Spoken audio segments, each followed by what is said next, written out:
Bonjour à tous. Alors, ces révélations sur les injections Covid, vous ne les verrez pas dans la presse française, mais quand je dis vous les verrez pas, vous n'avez pas une ligne, pas un article. Pourtant, ce sont deux grandes études, une publiée en Nature, l'autre dans The Lancet. On peut pas faire. Bon, c'est pas dans Patriot Magazine. Hein. Il y a dans la presse allemande, il y a dans la presse américaine, britannique, dans la presse française, rien de rien. Ben, évidemment, parce que ça brise tellement leur narratif covidiste vaccinolâtre. Et puis c'est du carburant pour des actions judiciaires, parce qu'on en est là maintenant, hein, si vous voulez. Mais je vais vous expliquer quand même tout cela. Bien sûr, ici, c'est comme d'habitude pas du tout une vidéo médicale, ça vous voyez avec les professionnels de santé. C'est une vidéo sur l'actualité et la politique avec un P majuscule. Et ce que je vais vous citer là est parfaitement vérifié dans des sources fiables et crédibles, en ligne actuellement, en ligne. Voilà. Mais il faut qu'on en parle.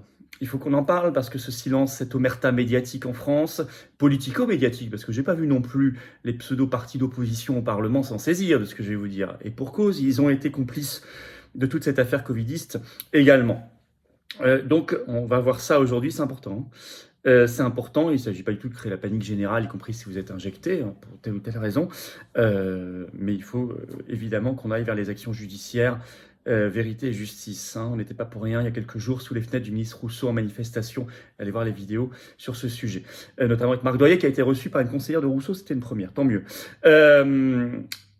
Partagez cette vidéo si vous voulez bien. Abonnez-vous à cette chaîne YouTube ou réabonnez-vous. Il suffit de cliquer sur s'abonner en dessous. C'est un clic, c'est gratuit pour ce faire. Et plus vous êtes abonné, plus, vous le savez, les vidéos seront recommandées automatiquement par YouTube. On va toucher de nouvelles personnes.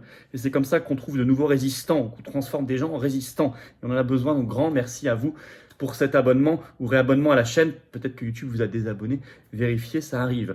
Par ailleurs, je vous rappelle notre grand rendez-vous. Nous sommes ce samedi 16 décembre dans les rues de Paris, la grande manif contre les JO, Jeux orwelliens.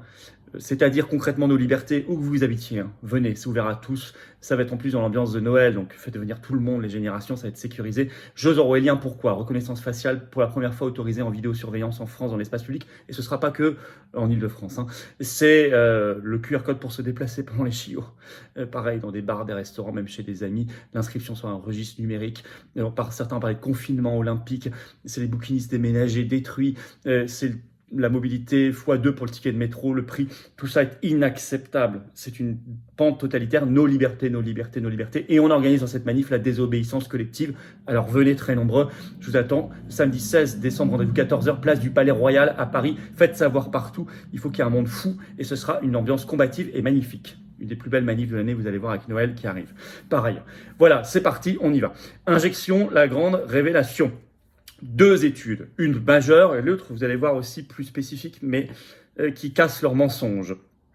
Il va falloir la relayer et en parler particulièrement parce que je vous ai dit, c'est l'omerta totale, notamment en France. Pays très cadenassé, très verrouillé, donc on doit se battre 2 fois plus qu'ailleurs. Hein.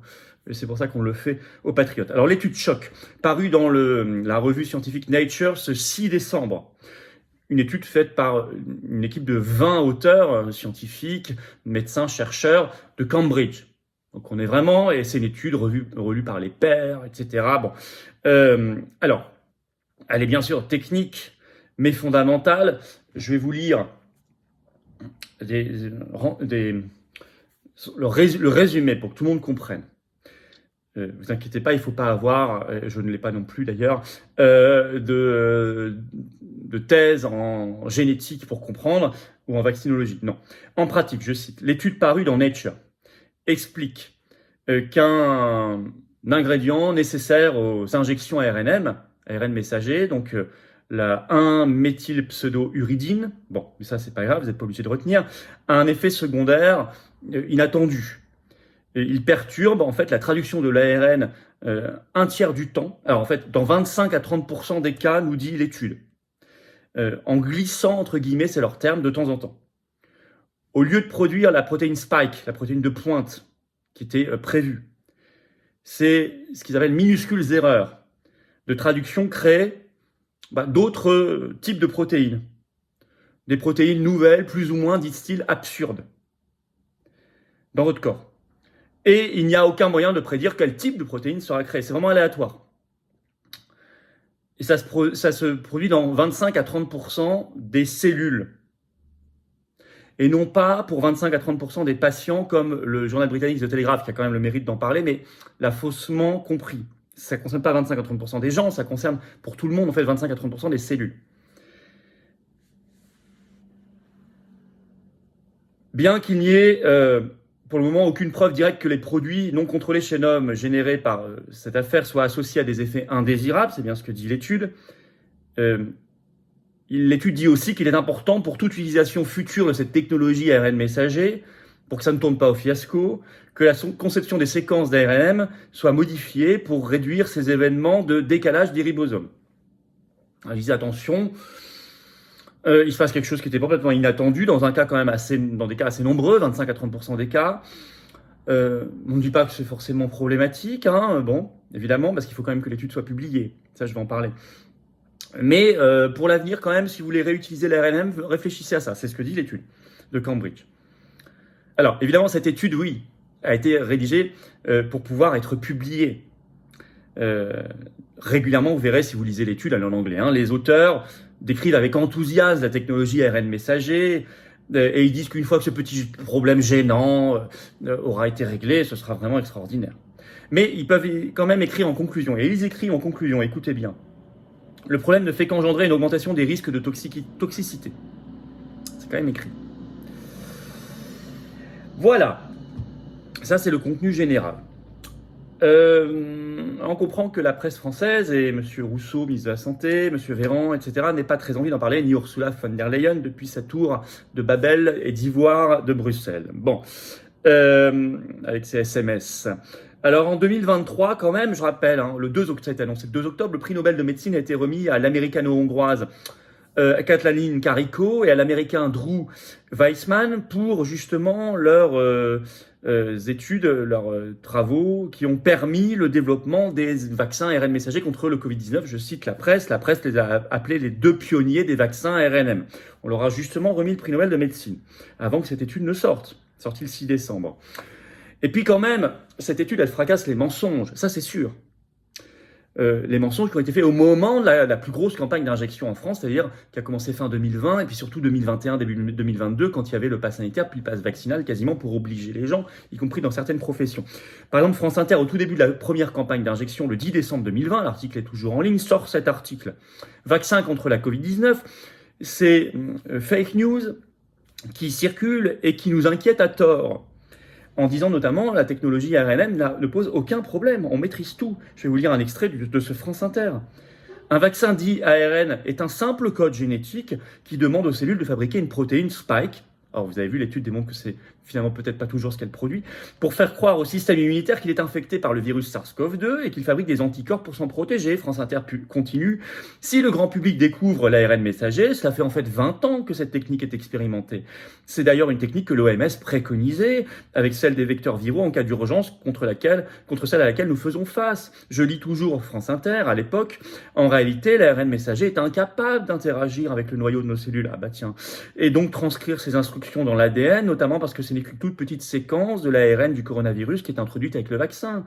L'ARN vient de l'ADN, mais il n'y retourne pas. Tentez d'expliquer simplement le généticien Axel Kahn, décédé depuis début décembre sur France Info. Voilà. On ne transforme pas le corps, disait-il, c'est une totale absurdité, rassurait-il. Bon. Vous aviez par exemple un article des DNA, dernière nouvelle d'Alsace, là, juste après l'annonce du pass sanitaire par Macron, le 23 juillet 2021, l'article est toujours en ligne. Pareil, qui parle d'un grand recul par rapport à cette technologie, je cite, l'ARN messager a été découvert en 61. Le travaux de la chercheuse d'origine hongroise Katalin Karikó, donc qui aura eu le prix Nobel ensuite, installée depuis près d'une trentaine d'années aux États-Unis, qui lui a consacré sa carrière, ont permis les avancées sur les vaccins ARN messagers. Avec un autre chercheur, Drew Weissman, prix Nobel aussi, elle a mis au point la technologie de stabilisation de cet ARN en 2005, explique Bernard Séraphin. Elle a aussi mis au point en 2015 la technique de l'empaquetage de cet ARN après une quarantaine d'années de recherche. Vous voyez, moi je fais des recherches chirurgicale là dans la presse. C'est ce qu'il faut faire comme travail, notamment devant les tribunaux. Je vous cite un autre extrait, toujours en ligne. Véran lui-même, 22 juillet 2021, donc 10 jours après l'allocution folle de Macron sur le pass sanitaire, qui répondait aux questions de lecteurs du journal Le Parisien non injectés. Et il leur dit, je cite, j'ai revu la vidéo, elle est toujours en ligne sur YouTube. Les technologies d'ARN messager sont utilisées en médecine depuis 1990 et il ajoutait, pour le vaccin, le développement date de 2005. Donc vous inquiétez pas. Voilà. Alors, je disais la presse française, j'ai trouvé 0 article, mais 0. Ben, c'est simple, c'est 0. Et évidemment, pareil, radio, télévision. Bon. En Allemagne, quand même, vous avez le 7 décembre un grand article sur cette étude de Nature dans le Frankfurter Allgemeine Zeitung, qui est quand même un des plus gros titres allemands. Au Royaume-Uni, le 6 décembre, donc le jour de la sortie d'ailleurs, dans The Telegraph, j'en ai parlé, même s'ils ont fait une petite erreur de compréhension, mais on l'a rectifié. Il y a une autre étude. Là, il faut aller dans la presse belge, toujours pas la presse française.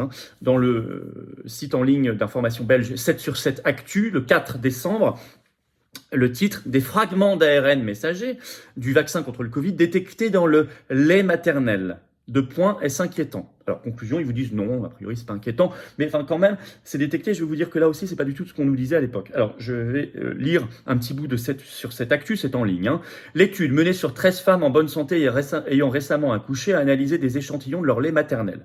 Les chercheurs ont identifié les traces d'ARN messager du vaccin Pfizer jusqu'à 45 heures après la vaccination. Il est important de noter que ces traces étaient sous forme de petits fragments et non de brins d'ARNM intacts. En fait, il se fonde sur une étude qui est sortie dans le Lancet le 19 septembre dernier. Donc, c'est pas vieux, mais c'était pas. Ils ont mis quelque temps pour la voir, mais c'est bien qu'ils l'aient vu et qu'ils en aient parlé parce que nous, on l'avait pas forcément vu non plus. The Lancet, 19 septembre 2023. Alors, ils se veulent rassurants, ils disent pas d'inquiétude, au contraire, grâce à ça, le lait contient des anticorps. C'est magique.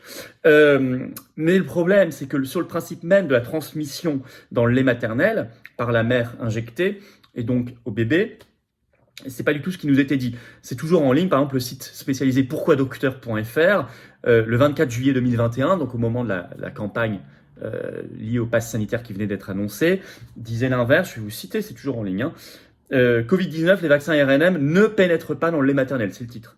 Une étude menée auprès de femmes allaitantes vaccinées avec Pfizer ou Moderna montre que l'ARN messager du vaccin n'a pas été détecté dans leur lait maternel et donc n'a pas été transféré aux nourrissons. Ce qu'il disait à l'époque. Vous aviez également univadis.fr qui avait publié à peu près le même article le 6 juillet 2021. Alors Univadis, c'est la référence en ligne des professionnels de santé, ça se présente comme ça. Et le titre, Covid-19, les vaccins ne laissent aucune trace d'ARN messager dans le lait maternel. Les femmes qui allaitent peuvent continuer à le faire. C'est toujours en ligne. Bon, là, cette étude du Lancet du 19 septembre 2023, reprise enfin par la presse, mais pas française, dit maintenant l'inverse.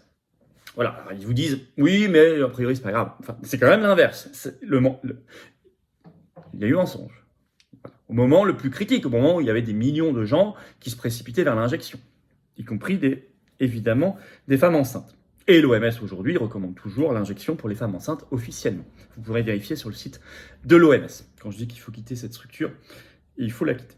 Alors, tout cela, c'est encore une fois pas du tout une vidéo médicale ici. Chacun verra c'est de l'information pure qui est donnée. Chacun voit avec les professionnels de santé. Je le dis et le redis, on n'est pas ici, on ne fait pas ici d'automédecine, ni de conseil de médecine, ni de conseil de soins. Surtout pas. Par contre, faites circuler parce que c'est des sources fiables et qu'il y a l'omerta médiatique en France. Et puis, ceux qui sont devant les tribunaux, qui vont y aller là, avec les avocats, et ça a commencé largement en France et partout dans le monde, vous avez ici du carburant pour vos procès. C'est évident. Et peut-être, s'il y a des parlementaires d'opposition qui me regardent, opposition entre guillemets, vous ouvrez peut-être matière à ouvrir une commission d'enquête parlementaire, non? Si un jour ça vous dit de vous mettre au boulot, vous avez tout le matériel, j'ai donné les sources. N'hésitez pas, ça ferait plaisir aux Français, je crois, qu'il se passe enfin des choses un peu musclées au Parlement dans le sens de la vérité et de la justice. Voilà, donc partagez cette vidéo si vous voulez bien, relayez-la, abonnez-vous à cette chaîne YouTube ou réabonnez-vous si vous êtes désabonné. Il suffit de cliquer sur s'abonner, c'est un clic, c'est gratuit, vous êtes abonné à la chaîne et hop, ça circule énormément. On se retrouve pour nos libertés, c'est massif, ambiance combative et de Noël. On organise la désobéissance sur les Jeux orwelliens, les JO, Jeux orwelliens, Jeux totalitaires 2024 Paris avec QR code, reconnaissance faciale, toute la folie, confinement olympique, on nous dit. Samedi 16 décembre, rendez-vous Paris, 14h, place du Palais Royal. Venez très nombreux, faites venir, c'est parfaitement sécurisé, c'est ouvert à tous, adhérents comme non-adhérents. Vous allez voir, et on vous réserve plein de surprises par ailleurs, pour ceux qui restent dans une ambiance qui va être combative et magique. Je vous attends, patriotes, pour le combat. Hein. C'est important de venir. Il faut venir se battre. Hein. La vérité, la justice, elle est là. Dans la carte orange d'adhérents ou de réadhérents aux patriotes, si votre adhésion n'est plus à jour. Vous pouvez faire un don de soutien aussi au mouvement pour nous aider à faire plus d'actions. On n'a pas les millions d'euros, les réseaux, les copains, le copinage du système. Non, on fait comme on peut, mais on fait. Et on n'arrêtera pas, et ça coûte cher. Et tout ça, c'est défiscalisé, adhésion, réadhésion, don aux 2 tiers de vos impôts. Profitez-en cette fin d'année pour défiscaliser pour 2024, c'est le moment, il reste quelques jours. Profitez-en. Vous mettez 60 euros, ça enlève 40 euros d'impôts. Vous mettez 6 000, ça enlève 4 000. Ceux qui peuvent. Vous mettez 5 euros, ça enlève 3,33 euros, etc. Profitez-en. En tout cas, je vous dis bravo aux donateurs, aux réadhérents, bienvenue aux nouveaux adhérents patriotes et vive la France.